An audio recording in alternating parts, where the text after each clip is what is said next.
Kasampurnan dumadi.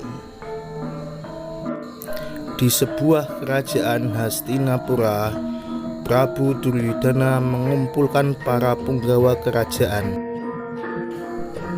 Dalam pesamuan kerajaan tersebut hadir Mahaguru Durna dan Patih Sengkuni yang membicarakan kekalahan demi kekalahan Kurawa.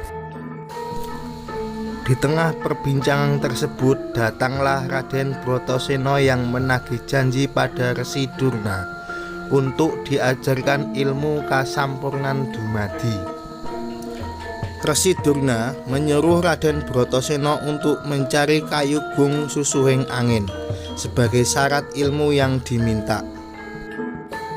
Seketika itu juga Raden Bratasena berangkat mencari kayu gung susuhing angin di hutan Reksamuka yang sangat angker.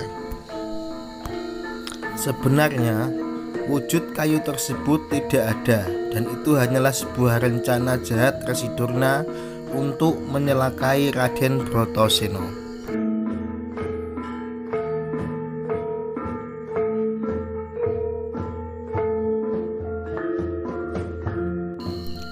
Raden Bratasena mencari hutan tersebut dengan harapan bisa mendapatkan kayu gung susuhing angin sebagai sarana ilmu Kasampurnan dumadi yang diidamkan.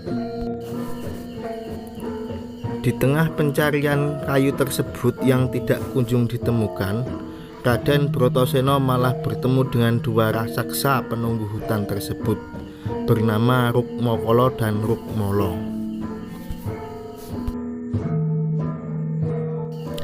Kedua raksasa tersebut mengatakan kalau Raden Bratasena ingin melanjutkan pencarian, dia harus mampu mengalahkan mereka, dan terjadilah pertarungan sengit di antara mereka.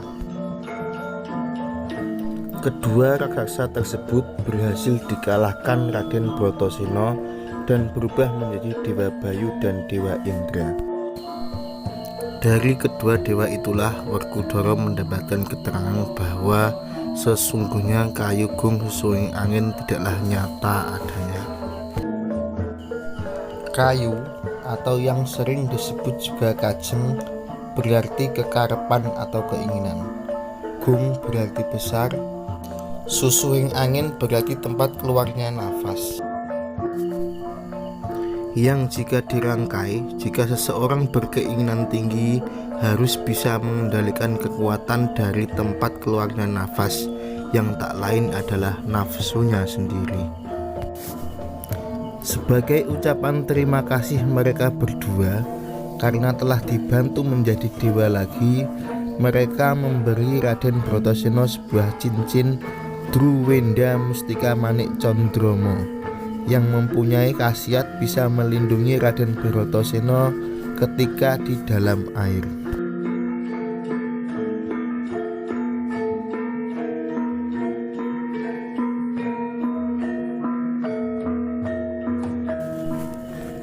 Raden Bratasena kembali menemui Resi Durna dan menceritakan apa yang telah terjadi. Resi Durna yang melihat kembalinya Raden Bratasena kaget bukan main. Namun Resi Durna tidak hilang akal. Raden Bratasena diminta menyiapkan satu lagi syarat untuk bisa mendapatkan ilmu Kasampurnan dumadi, yaitu berupa air suci Tirta Prawitasari yang terletak di tengah samudra lepas. Raden Bratasena segera meminta izin pamit mencari keberadaan air tersebut.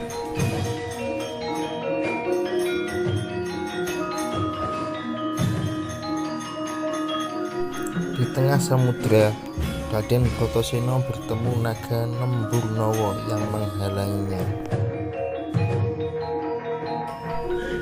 Dengan menggunakan kuku Pancanaka, naga tersebut berhasil dirobek perutnya.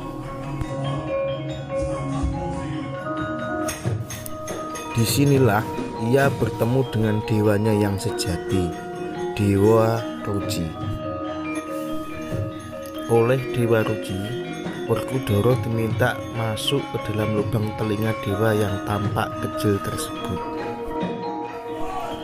Lalu Werkudara masuk dan mendapatkan wejangan tentang makna kehidupan, yaitu ilmu sangkan paraning dumadi atau kasampurnan dumadi.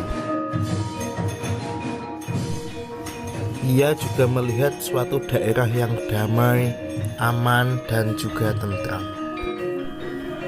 Setelah itu, Raden Bratasena atau Raden Werkudara menjadi seorang pendeta yang bergelar Begawan Bima Suci dan mengajarkan apa yang telah ia peroleh dari Dewa Ruci. Demikianlah perjalanan Raden Bratasena mendapatkan ilmu kasampungan dumadi dan bertemu dengan Dewa Ruci.